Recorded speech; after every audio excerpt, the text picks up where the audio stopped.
Okay, your cells number 5 video is on cell transport. Let's review a little bit about the cell membrane. The cell membrane regulates what goes in and out of the cell, and this is in order to maintain homeostasis, which is that state of balance within a cell. And cell membranes are semi-permeable, which means they allow some particles to go through, but not everything. That's why it's semi-permeable. A permeable membrane will allow everything to pass through, but semi-permeable regulates. Some goes in, some doesn't.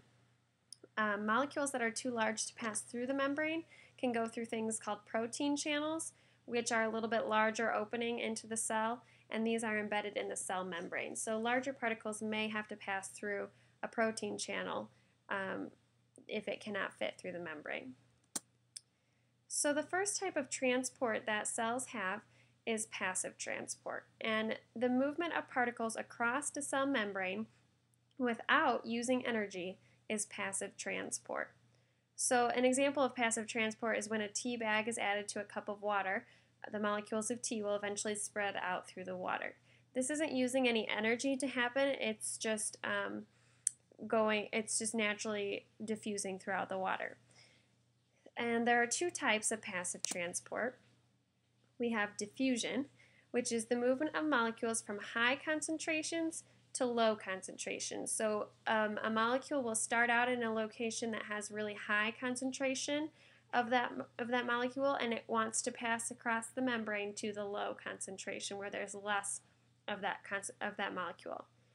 So for example, might be a lot of nutrients outside of the cell, and the nutrients passes through the cell membrane into the lower concentration area through diffusion. And waste inside of the cell, there might be a lot of waste inside the cell, so it wants to move out to that lower concentrated area, which would go through the membrane and be diffused. The second type of passive transport is osmosis, and this is diffusion, only it's specifically the diffusion of water through a semi-permeable membrane. So it's the same concept, moving from a high concentration to a low concentration, but then in osmosis we're specifically talking about water. So here's a picture of diffusion and osmosis. In diffusion, you can see that over on the left-hand side there's a high concentration of the solute, and it's moving over toward where there's it's less concentrated.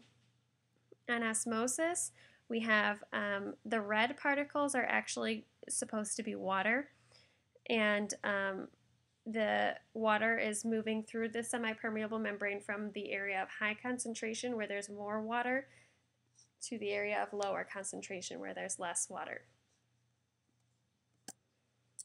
We also have a type of transport called active transport, and cells often need to move particles from areas not from high to low concentrated areas, but from low concentration to areas of high concentration, which is the opposite of what we were just talking about, passive transport. So active transport is the movement of particles against a concentration gradient. Concentration gradient means the high to low concentration. So it's going against that. It's going from low to high concentration, and this, because it's going against that gradient, requires the cell to use energy. And like we said, some particles are too large to fit through the cell membrane, and some are even too large to fit through the protein channels, so they have to require a special type of active transport that uses energy. So one type of this special type of active transport is endocytosis, and this is for a particle that's too large to fit through the membrane or the protein channel, but the cell uses the energy to surround a particle and enclose the particle in a vesicle. Remember, we said a vesicle is that little fluid-filled sac that we talked about when we learning about the Golgi complexes. The particle's enclosed in a vesicle, and the cell brings the particle into the cell. And unicellular organisms like amoebas use endocytosis to capture food. So here's a picture of endocytosis happening.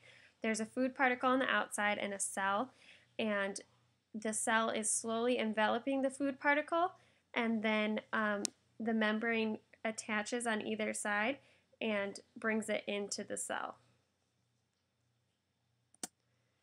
The second type of active transport that we have when the particles are too large to fit through the membrane or protein channels is exocytosis.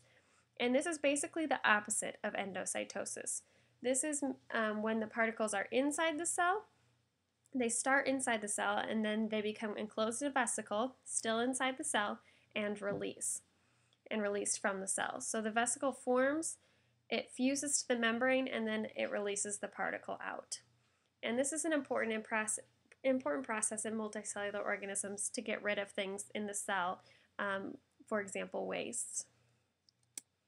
So here is a picture of exocytosis happening. So those little red particles are a substance that the cell wants to get rid of. It surrounds it with a vesicle. The vesicle attaches to the membrane, and then it gets released. Okay, that is all for cells number 5. Make sure you have taken good notes and you're ready to come to class tomorrow and do your fill in the blank.